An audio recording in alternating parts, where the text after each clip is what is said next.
Vamos a ver la visión del consultor político y del analista en marketing. Pablo, bienvenido, buenos días. Con Miguel Ángel vamos a tener un diálogo muy puntual sobre la situación de nuestro país. Bienvenido. Buen día, Néstor. Buen día, Miguel. Muchas gracias. Saludos a toda la audiencia. Un gusto volver a encontrarnos y poder, por lo menos un ratito, intercambiar ideas. ¿Cuál es el panorama que tiene Pablo en estos días en la que ya se presentaron los equipos técnicos? Se viene un debate técnico el 23, el 30 está anunciada el debate en Arequipa, en la zona sur, que es un bastión de Pedro Castillo, ahí hay equipos, los equipos técnicos ya están conformados. Se está discutiendo en el Congreso de la República la bicameralidad, que forma parte también de este escenario. ¿Cuál es la visión de estos días que ha ocurrido en nuestro país en el tema electoral, Pablo? Bueno, en principio lo que podríamos reiterar es lo que hablamos hace un tiempo atrás, nada más, unos 10 o 15 días aproximadamente, nuestro último encuentro. Sí, nosotros decíamos que era preciso, básicamente, que Castillo no cometiera errores, ¿sí? Y que Fujimori acertara todo lo que pudiera. Y hasta ahora lo que hemos visto es básicamente la campaña de Castillo tropezando con algunos inconvenientes, sobre todo en lo que tiene que ver con contenido sensible, ¿sí? Y en este sentido, escuchaba atentamente lo que relataba Miguel Ángel con las tapas, que por supuesto ya tenemos nosotros presentes, pero coincidíamos un poco con la mirada que daba el religioso y también hacías tú, Néstor, respecto de este peso nuevo que tiene la campaña de Castillo en el personaje y las declaraciones de Bermejo, que creo que lo complican básicamente porque no creo que, y es una opinión personal en ese sentido, no creo que coincida con lo vertido, o por lo menos lo que aparece en ese audio. Si así fuera, si no coincidiera, creo que rápidamente debería dar un mensaje en tal sentido, desactivando esto que puede resultarle realmente problemático para lo que queda de la campaña. Sobre todo con aquellos independientes que eran sensibles a la posibilidad de que no votando por Fujimori pudieran votarlo a él, y que en este caso, de continuarse con este comentario adverso, seguramente decidan no votar, ¿no? Y ahí es donde comienza a mermar el distanciamiento que tenía originalmente de intención de voto. Muy bien, Por ampliamos el supuesto, abanico, perdón, Miguel Ángel. sí,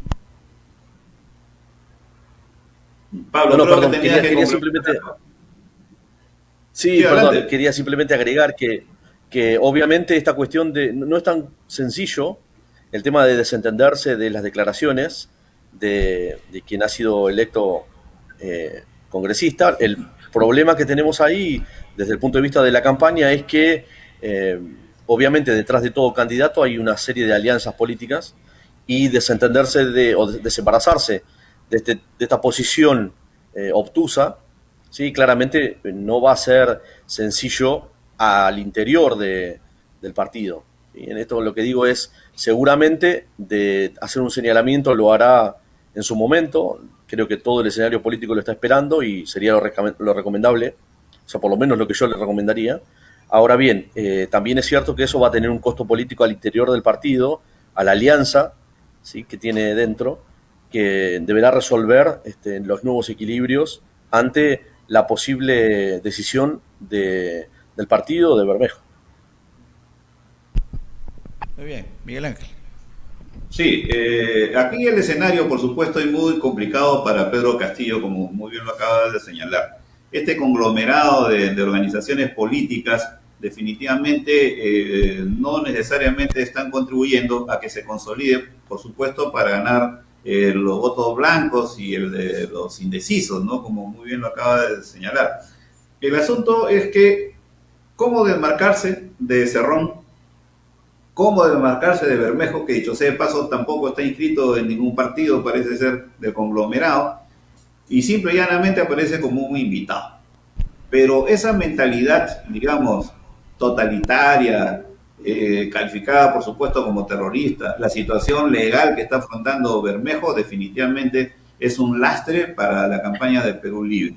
De modo que sí esperamos que cuanto más antes pueda deslindar esa responsabilidad, ese vínculo, ese cordón umbilical. Y dicho sea de paso, hoy Pedro Castillo se encuentra en plena campaña en Ayacucho, un lugar emblemático donde, digamos, nació el terrorismo, o se hizo visible el terrorismo, y creo que ahí en la cuna del terrorismo, pero también de la libertad, efectivamente en el Perú debería precisar cuál es su posición tajante y deslindar justamente con Bermejo, con Cerrón y con todos los que tienen esa mirada totalitaria. ¿Qué opinas, Pablo? Sí, efectivamente. A ver, como lo dijimos antes, quien tenía todo para perder inicialmente en esta segunda vuelta, sí es Castillo. Por eso decíamos que lo único que tiene que evitar es cometer errores. La campaña de Castillo debería no cometer errores. Por supuesto, este tipo de crisis son esperables. Lo que sí rápidamente se tiene que tener preparado en una campaña profesional es lo que se llama manejo de crisis. Esto es rápidamente dar una respuesta en consecuencia a lo que ocurra. Yo estoy seguro que va a haber un pronunciamiento en tal sentido. Creo que no, a ver, voy a en principio pensar en las posibilidades. Lo que podría llegar a ser simplemente es despegarse. Otra cuestión podría ser tomar la decisión de pedirle personalmente, específicamente, ya sea de forma pública o privada, pero anunciarlo públicamente, que den un paso al costado respecto de la campaña y del rol que le corresponda desde el punto de vista legal, por lo menos en el caso de Bermejo, hasta que la justicia resuelva su situación, si es que la institucionalidad lo permite en este momento, y si no, directamente pedir la renuncia, digamos, ¿no? de ambos, con lo que implicará obviamente la salida definitiva del escenario político de estos personajes. Eso Claro. sería una señal inteligente. Ahora, por el lado de Keiko Sofía Fujimori, ¿cuáles son las fortalezas y las debilidades que estás observando desde el punto de vista del marketing político, Pablo? Especialmente con dos aspectos que me parecen sustantivos. Uno, los integrantes de su equipo técnico ampliado, con personajes que ya han tenido participación en el gobierno, incluyendo Francisco Tudela, también Carlos Bruce y Máximo San Román, que no necesariamente son pues las caras diáfanas de Fujimorismo. Y por otro lado, el uso, por ejemplo, maniqueo de la camiseta de la selección peruana. Bien, por el caso de los personajes también, Fujimori en ese sentido no está acertando. Claramente, una de las cosas, creo que lo hablamos antes, y además hoy veía las declaraciones en los diarios del Perú respecto de cuestiones económicas, ¿no?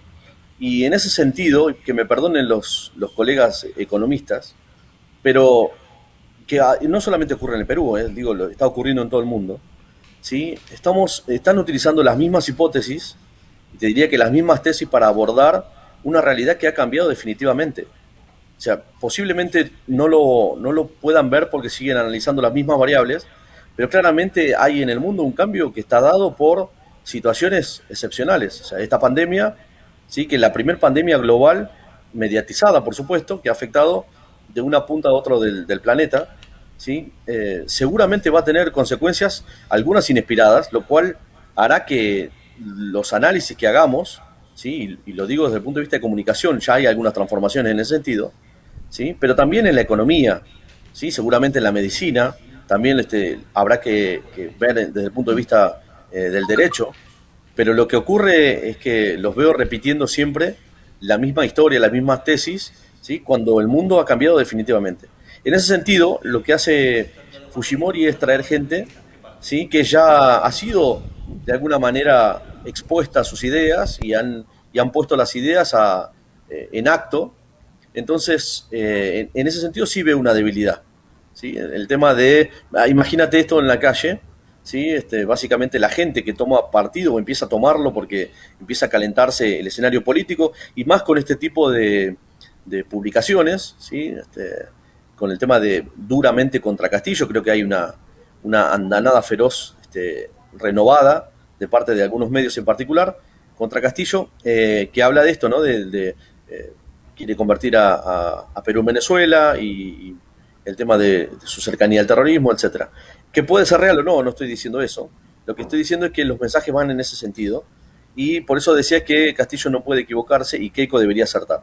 Bueno, con el tema de la presentación de personajes ya conocidos, me imagino en la calle la discusión entre dos personas que están en lados opuestos, uno diciéndole Keiko es exactamente lo mismo que el padre, mirá quién lleva, ¿sí?, en su equipo. ¿Sí? Lo que pretende hacer es exactamente lo mismo. Y del otro lado, la otra persona diciendo, sí, lo que quiera, pero fíjate que Castillo está cerca del terrorismo, etcétera. Mira los personajes o lo que dicen los personajes que lo acompañan. Esa es la discusión que se está viendo y ninguno de los dos, ¿sí?, en ese sentido ha sabido manejar prudentemente. Con respecto a lo que dices del manejo de los símbolos, queda claro que Keiko está apelando, obviamente, a una identificación colectiva que exceda sus propias ideas y, como ya les dije, no tiene nada que perder. Es decir, cualquier cosa que haga que no necesariamente sea un riesgo, digo, la selección argentina, la selección peruana, la selección argentina, la selección colombiana, en cualquier país, en el país obviamente donde está, identifica al colectivo, ¿sí?, que corresponde, incluso más allá de las fronteras. Entonces, por supuesto, Castillo podría perfectamente ponerse la camiseta de la selección y tendría el mismo efecto. En el caso de Fujimori, tratando de ser original, ¿sí?, tratando de vestirse patrióticamente, pero además cerca de lo que es una competencia a nivel internacional de fútbol. Imagino que la selección peruana está también en los medios y en la calle, seguramente lo tienen medido, y busca un efecto ahí de identificación por el lado del nacionalismo, pero alejado de sus ideas. Me refiero, está buscando en voto independiente, ¿sí?, que se relacione más con la idea de que ella va a defender al Perú, ¿sí?, independientemente de lo que piense hacer, ¿no? Esa es la búsqueda. Claro. Es algo complejo para contarlo, pero simple. No me imagino, Pablo, por ejemplo, una fotografía en los próximos días de uno de los jugadores que ha afirmado que defiende la democracia y lo encuentren, como ha pasado en más de unos casos, en una discoteca, en un bar, además como ocurrió con Farfán, que terminó burlándose justamente de las medidas de bioseguridad en medio de la pandemia.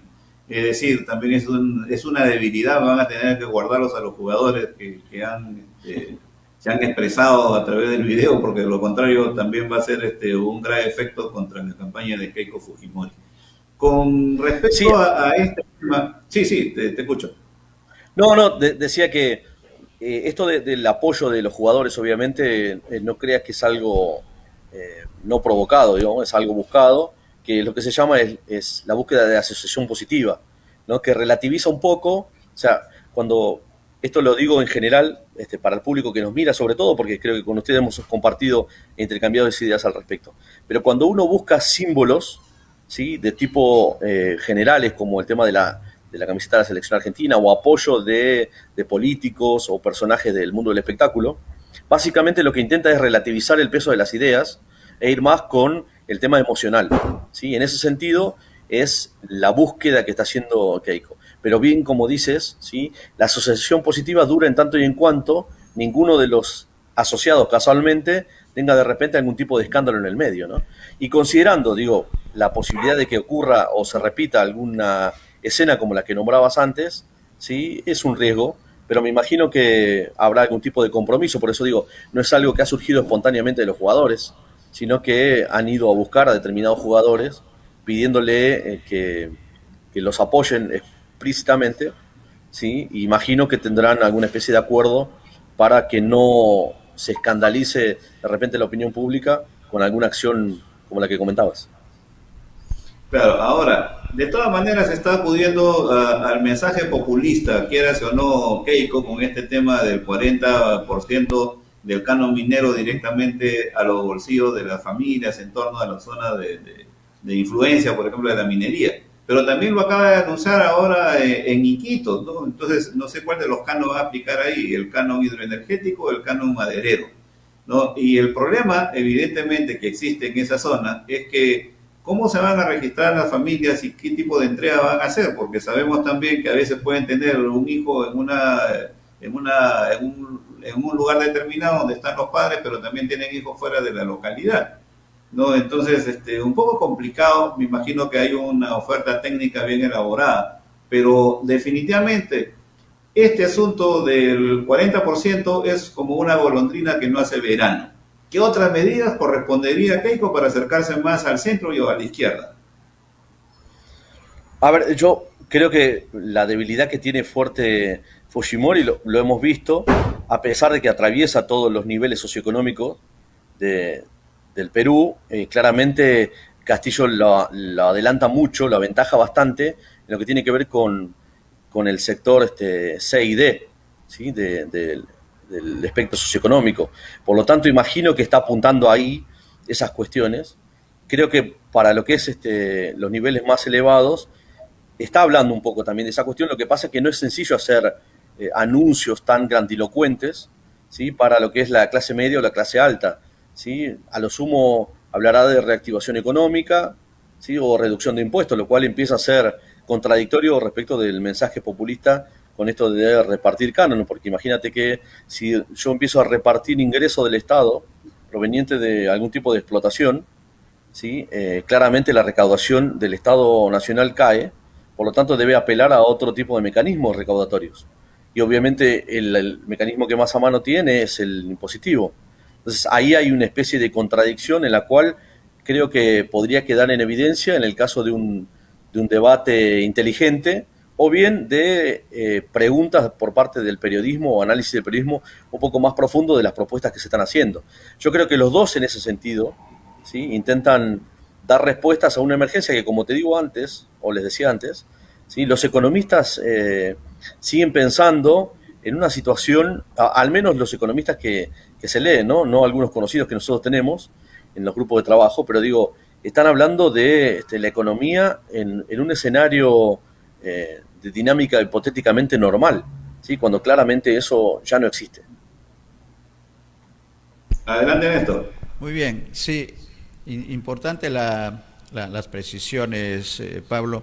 Y con respecto a la camiseta, al uso de estos jugadores, pues no creo que vaya a polarizar la situación, pero sin embargo ya hay un colectivo que está funcionando, criticando a estos jugadores bajo la denominación de que la camiseta no se mancha, ¿no? Eso creo que como un elemento de oposición a esta utilización, que no es casualidad, ¿no? Eso, como tú bien lo dices, Pablo. Yo quisiera entrar al otro terreno, que es el de las propuestas. Y el día 23 se está programando, ya está pauteado por el Jurado Nacional de Elecciones, el encuentro de los equipos técnicos. Y Monseñor también en las declaraciones últimas que ha dado, ha señalado que es la oportunidad para que no los políticos, sino los técnicos señalen realmente qué es lo que propone cada una de las dos posiciones en pugna por llegar a la presidencia de la República. En la condición de consultor político, Pablo, ¿existe antecedentes en otros países, primero, para la precisión de un debate como el que va a ocurrir el día 23 primero? Y segundo, si es correcta la apreciación de Monseñor cuando señala que estos equipos técnicos tienen la gran oportunidad, por encima del tema ideológico, del tema político, de decir cuál es el diagnóstico, cuál es la situación actual y qué es lo que se propone hacer en los próximos 5 años, considerando que en todo este escenario está la pobreza de por medio, que es la que ha señalado lo que se tiene que hacer, los cambios que se tienen que hacer. ¿Cuál es la apreciación del experto, Pablo? Bueno, en principio hay que aclarar, sí, es verdad que esto ocurre, es decir, ha ocurrido en otros países, y de hecho, cuanto más técnico ha sido el debate, sí, más riesgo se corre. Por lo tanto, por supuesto, confío en la absoluta buena fe de Monseñor. Lo que pasa es que, desde el punto de vista de la consultoría política, créanme que no creo que ninguno de los candidatos haga que sus técnicos vayan a correr algún tipo de riesgo, ¿sí? En ese sentido, no creo que se ahonde demasiado, ¿sí? En precisiones técnicas. En todo caso, seguramente hablarán de la estructura de las propuestas, es decir, me imagino a los técnicos de Castillo preguntando por cómo va a instrumentar lo que comentaba Miguel Ángel antes, el otorgamiento del canon, la registración de las personas, etcétera. Y lo mismo pasará con los casos del equipo de Fujimori preguntando sobre los anuncios que hizo Castillo respecto de ayuda económica y demás. Lo cierto es que, y hay que decirlo, la población debe saberlo, ninguno de los dos equipos técnicos, ¿sí? Son parte del oficialismo. Quiero decir, la información con la que cuentan respecto del estado de situación del gobierno es aquella que el gobierno publica, ¿sí? O publicita, que en el caso del Perú, como en el resto de los gobiernos de la región, en la pandemia tienen un condicionamiento muy fuerte para no solamente reunir información, sino también para tenerla en tiempo y forma, ¿no? En lo que se llama en oportunidad. Por lo tanto, las discusiones no van a ser técnicas desde el punto de vista que nos gustaría a nosotros, desde el punto de vista de lo ideal. ¿Sí? Seguramente lo que tendremos es, como les digo antes, explicaciones o preguntas un poco más punzantes respecto de grandes ideas, de cómo van a ser, pero no creo que se ahonde demasiado en aspectos de, por ejemplo, no creo que escuchemos a uno de los economistas diciendo, bueno, vamos a bajar el IVA medio punto porque ese medio punto nos va a permitir tal cuestión. Es decir, no creo que no creo que la discusión termine siendo tan fina.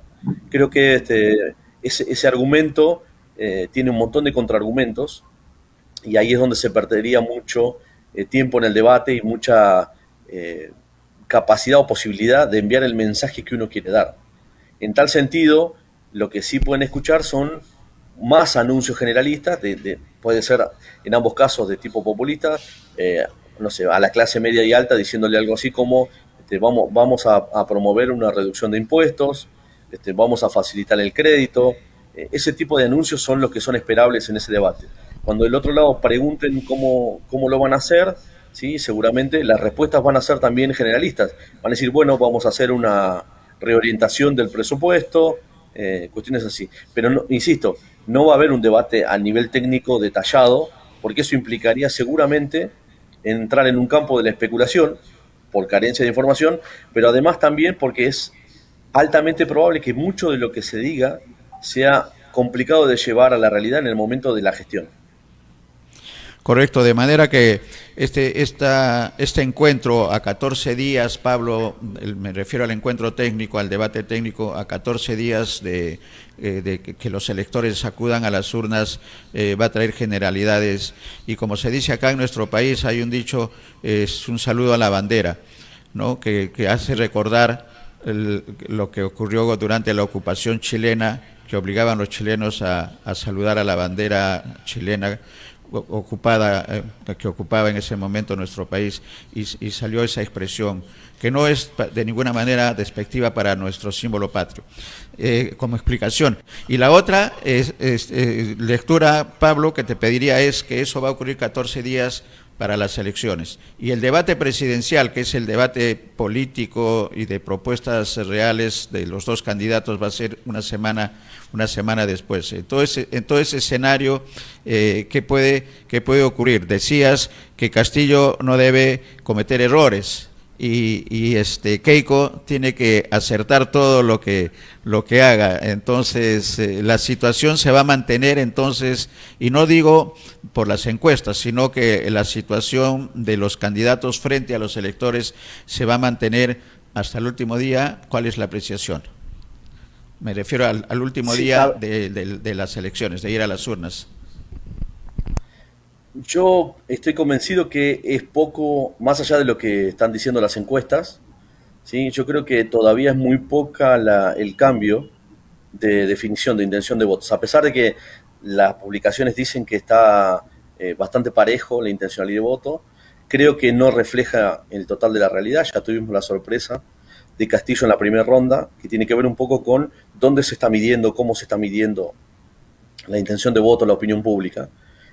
Con esto no estoy diciendo que Castillo tenga asegurado la victoria, ¿sí? Pero lo que digo es que no creo que la gente esté en este momento ya en el plazo de la toma de decisión. Sí puede que los votantes o lectores duros de ambos lados estén ya en la calle pregonando y exponiendo su posición, pero estoy seguro que mucha gente que todavía está indecisa, y no me refiero a quienes tienen decidido no votar o votar en blanco o anularlo, sino a los que todavía no sienten la presión ni la temperatura ni están obligados a decidir ya, que estén decididos, ¿sí?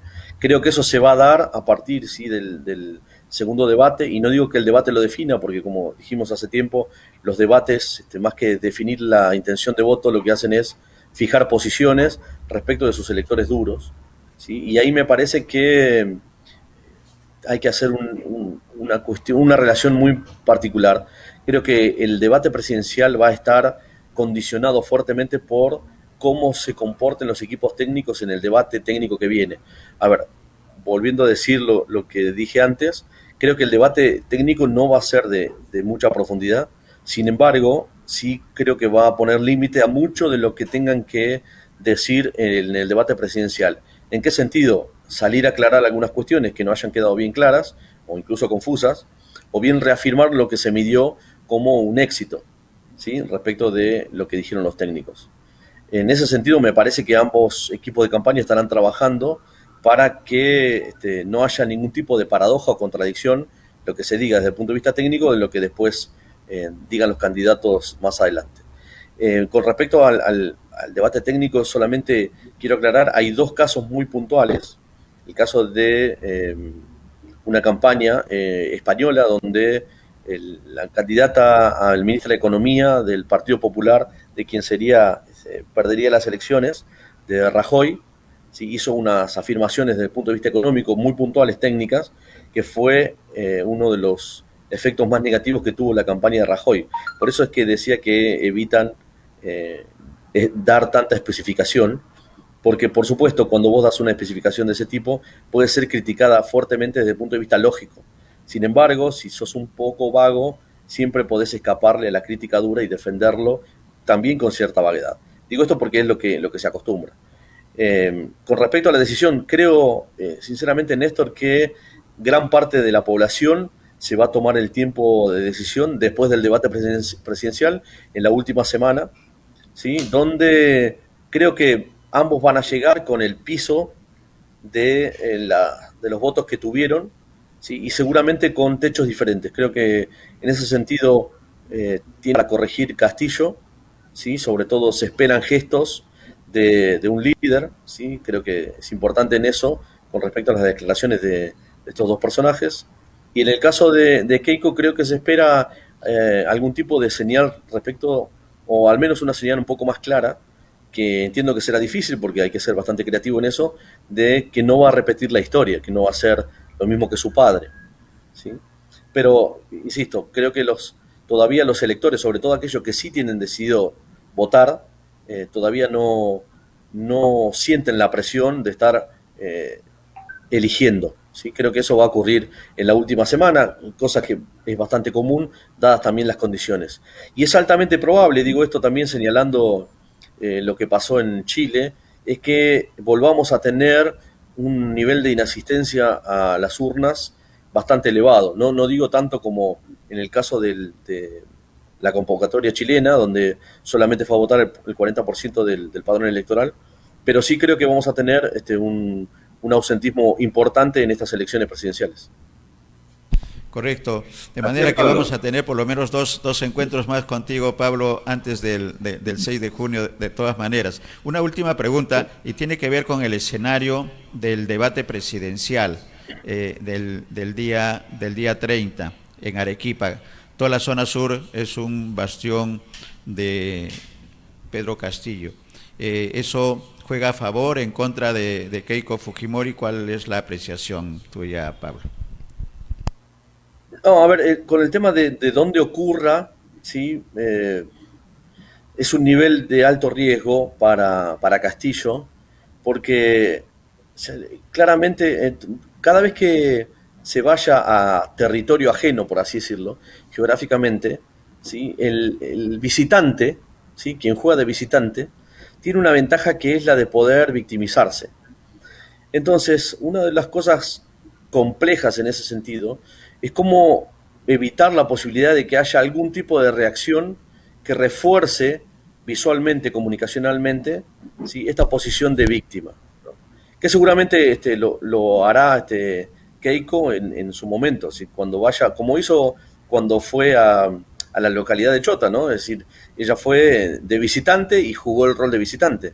Creo que en este caso pasará lo mismo, y lo que habrá que evitar es, de parte de Castillo, ¿sí?, evitar cualquier tipo de conflicto, no solamente con Keiko, sino con su equipo, con la gente que se pueda acercar y demás, porque eso demostraría de alguna manera, ¿sí?, lo que se pretende mostrar del lado de la campaña de Fujimori, que es la cercanía o la relación que tiene o tendría o que tuvo Castillo con la violencia política, ¿no?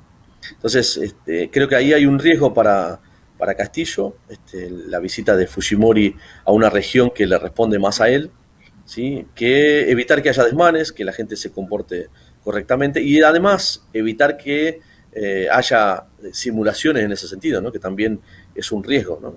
Simular una especie de agresión también puede ser algo que pueda estar planificado, que es indeseable, pero suele ocurrir.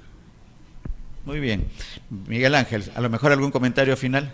Sí, efectivamente es interesante saber los escenarios en donde van a participar ambos candidatos en el debate presidencial, y también se espera efectivamente más declaraciones políticas que técnicas en el debate del 23 de mayo de los equipos técnicos.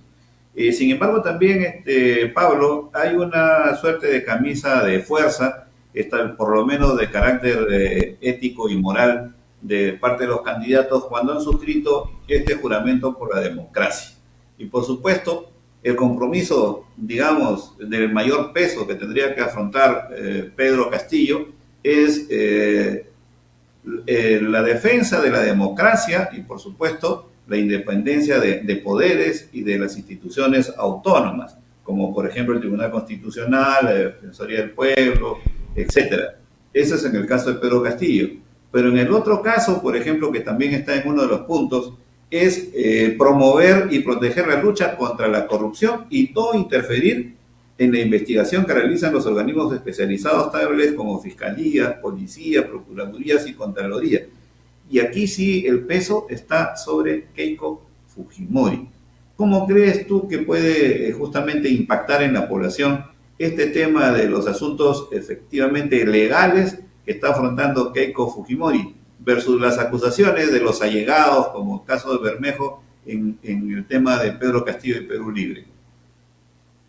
Muy buena pregunta, Miguel Ángel, y eso es realmente algo complejo. Creo que definitivamente en el caso de Castillo, lo que decíamos antes, ¿no? Tiene que salir a hacer claramente una declaración, valga la redundancia, en la que apoye la idea de la democracia, por supuesto, con los ajustes que habrá que hacer siempre para que haya más apertura, mejor participación, mayor representatividad, sobre todo de las voces menos oídas o incluso silenciadas. No obstante, en el caso de Fujimori, como bien dices, el problema más complejo tiene que ver con la experiencia de su padre, pero en particular por su propia ligazón a actos de corrupción y su relación con lo que tiene que ver con todo el escenario jurídico, ¿no?, donde uno podría presuponer que de ser electa ganadora, la impunidad que le otorga el poder a cualquier persona que lo ostente, incluso podría llegar a generar un movimiento de venganza sobre el sistema judicial, ¿sí? Que no digo que vaya a ocurrir, pero es lo que uno presupone rápidamente en todo aquel que se le haya de alguna manera puesto delante en términos de decisiones judiciales, como el privarla de la libertad o acusarla, o incluso una condena de medio plazo. En ese sentido, es un equilibrio bastante difícil. La gente creo que supone que lo que va a tener que elegir es el mal menor, y en este caso creo que, y lo he dicho desde el primer momento, quien tiene el techo más complicado, si que tiene un techo bajo, es Fujimori, específicamente por la experiencia práctica que hay. Ya se sabe, ¿sí?, que lo que hizo su padre, pero además se sabe específicamente, ¿sí? Que está complicada para explicar algunos de sus ingresos, ¿sí? Y algunos actos que en la justicia todavía no han sido definidos y que posiblemente, si la definición electoral es favorable, quede impune, ¿sí? O al menos suspendido por tiempo indeterminado las acciones legales que corresponderían a cualquier persona normal. Entonces, en ese sentido, creo que la población tiene la sensación de que va a elegir entre, entre el mal menor.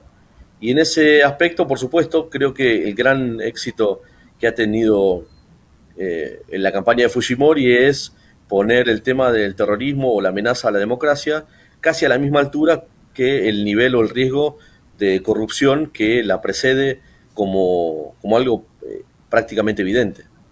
Entonces, vuelvo a decir lo que decía antes. Creo que Keiko hasta ahora ha acertado bastante y creo que Castillo tiene la oportunidad de enmendar lo que es un lastre para su campaña en esta última etapa. Muy bien, y solo para comentar los últimos datos ya formales de las elecciones generales dadas a conocer por el sistema electoral. Ahí ratificamos, de acuerdo a las cifras dadas a conocer, que la participación ciudadana en esta primera vuelta ha sido de 17.713.716, equivalente al 70,048%. Es decir, alrededor del 30% no fue a votar. Estamos hablando de 8 millones y tanto de electores, de modo que ahí está, ese bolsón es sumamente significativo, o también puede aumentar, ¿correcto? Como muy bien lo ha señalado en el caso de Chile. La diferencia es que en Chile es el voto de voluntario, aquí es obligatorio, pero la gente prefirió efectivamente pagar su multa. De modo que hay que ver cómo están afinando cada uno de los candidatos justamente, cómo captar este colchón de votos, ¿no? Que es sumamente importante, más de 8 Sí, Miguel, millones. Miguel, si me permites, hay que, digo, creo que al principio de nuestros encuentros en Ánfora, donde teníamos la posibilidad todavía de hablar de cuestiones teóricos o digamos o prácticos respecto de una campaña electoral, hablábamos de que uno de los factores importantes al momento de planificar una campaña electoral tiene que ver con ver el recorrido histórico, es decir, cómo se vienen dando las elecciones en el escenario, en este caso nacional peruano. Y si ustedes lo recorren de aquí, por lo menos dentro del siglo XXI, pero también hasta finales del siglo XX, lo que van a ver que la participación del Perú siempre estuvo por encima del 80%. Es decir, obviamente, incluso en los sistemas donde el voto es obligatorio, ¿sí? Es muy poco probable que supere el 90%. ¿Sí? Es algo que prácticamente se da por experiencia. Por lo tanto, es esperable, ¿sí? Que al menos un tercio de ese 8 millones de personas, ¿sí? Potencialmente se sumen, se vayan a votar. Digo, así como en la primera vuelta tuvieron 70% de presencia de votos en la campaña, posiblemente, ¿sí? Y solamente mirando el histórico, potencial de crecimiento a un 80%.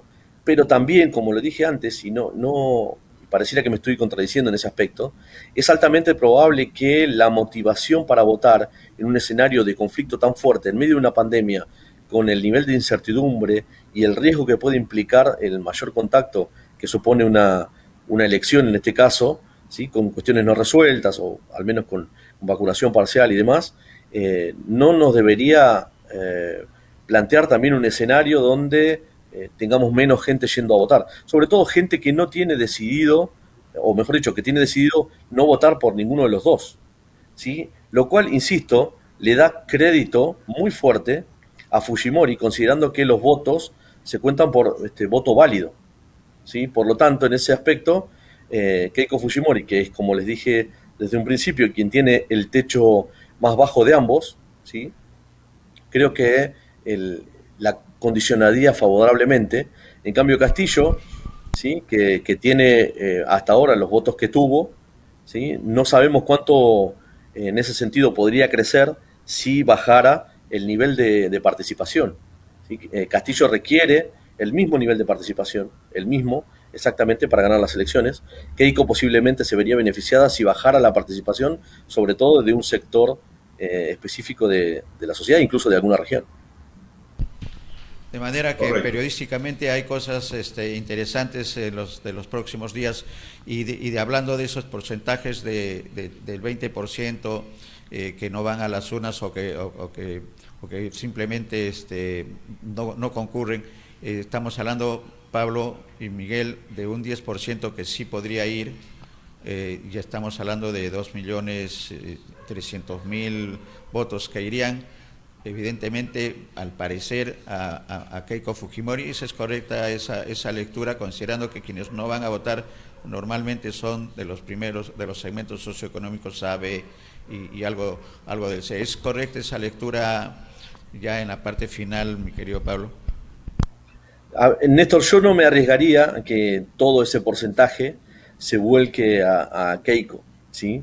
Lo que sí puede ocurrir es que, por alguna razón, ¿sí?, no fueron a votar anteriormente, ¿sí? Y si van a votar, tiene que haber una razón extremadamente fuerte que los motive. O sea, ¿por qué no votaron en la primera? Bueno, pueden decir, bueno, porque ninguna de las opciones me interesaba, etcétera. Lo que va a pasar ahora es que si ese porcentaje, ¿no?, esos 2.3 millones de peruanos que tienen que ir a votar, ¿sí?, se ven promovidos por el temor a que gane tal o cual, ¿sí?, lo van a ir a hacer. O sea, van a presentarle en las urnas simplemente para evitar que tal o cual gane. En ese sentido, ¿sí?, lo que tiene que evitar Castillo rápidamente, ¿sí?, es ser el temor mayor. O sea, ser como decimos aquí, el cuco, ¿no? Ser el monstruo de la democracia. El riesgo que se corre para él es que hoy en día, como le he dicho antes, el mayor logro de la campaña de Fujimori, con ayuda de los medios de comunicación, ha sido oponer a la corrupción que carga Keiko Fujimori como peso negativo, el tema de la relación con Castillo de movimientos extremistas o su relación con el terrorismo, etcétera. Entonces, el haber puesto a ese nivel, ¿sí?, de igualdad la carga negativa, ¿sí?, es posible que motive a muchos a votar en contra de esas cargas negativas. De todas maneras, insisto, creo que tenemos dos escenarios posibles, ¿sí? Uno tiene que ver con una participación mayor a la primera vuelta, donde implicaría esta suma de al menos un 10% más, pero por otra parte, un escenario que yo no descartaría hipotéticamente, que tiene que ver con una caída fuerte de la participación, ¿sí? O sea, y esto tiene que ver con que muchos de los que no votaron por nadie antes, ¿sí?, o que incluso se ausentaron, ahora ni siquiera se presenten, ¿sí? Con lo cual, insisto, hay un peso del voto positivo expreso mucho mayor. Muy bien, periodísticamente estamos en la ola, entonces, si el final va a ser, como dijimos en la primera vuelta, Pablo, y lo dijiste con mucho de fotografía. que final de fotografía, ¿no? Final de fotografía, por una nariz. Muy bien, si hablamos de términos cívicos. Muchas gracias, Pablo, desde Buenos Aires, por tus siempre acertados comentarios de lo que está ocurriendo en nuestro escenario electoral. Muchas gracias. Muchas gracias, Pablo. No, gracias a ustedes. Y estamos en coordinación. Muchas gracias, Pablo, ya estamos conversando. Abrazo, nos vemos. Exactamente, un abrazo.